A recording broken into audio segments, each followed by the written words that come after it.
Square equal to Z square এইটা দেওয়া আছে, ঠিক আছে। বলছে কি যদি x plus Y equal to 5 আর হচ্ছে x minus Y equal to 3 হইলে জেড স্কয়ারের মান বের করতে হবে। জেড স্কয়ারের মান কত, এর মান কত। এখন বিষয়টা হচ্ছে কি, আমি যখন এই লেফট হ্যান্ড সাইড দিয়ে জেড স্কয়ারের মান বের করতে হবে অর্থাৎ জেড স্কয়ার, এই জেড স্কয়ার ইকুয়াল টু কি লিখতে পারি, x square plus Y square লিখতে পারি। পারি না? জেড স্কয়ার যা x square plus Y square কি, এবার x square plus Y square সূত্র হচ্ছে x plus Y square minus 2xy। এই এর সমস্যাটা এক জায়গায় লাগছে। তো x প্লাস ওয়াই এর মান দেওয়া আছে কিন্তু x এর মান তো নাই, তাহলে x এর মানটা কিভাবে উদ্ধার করব? x plus 20 x minus y হয় না কি x plus y into x minus y কিভাবে? ও প্লাসে দেওয়া, ও প্লাসে এই খেয়াল কর, এখন দেখ এই যে ভেদালটা এই জায়গাটাই বাড়ছে, এটা একটা প্রসেস, নৈর্ব্যক্তিক করার জন্য একটা ভালো process. x plus Y equal to কত বলো?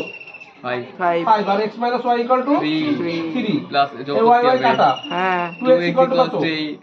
2x ইকুয়াল টু কত বলো? 8 x ইকুয়াল টু কত? 4 বুঝি? x ইকুয়াল টু কত? 4 আবার খেয়াল করো আবার হচ্ছে x plus Y equal to কত? 5 আর x minus Y equal to কত? 3 এবার বিয়োগ করো মাইনাস প্লাস মাইনাস, বুঝি? এটা করছি যোগ আর এটা করছি কি, এটা যোগ, এটা যোগ, বুঝিনি?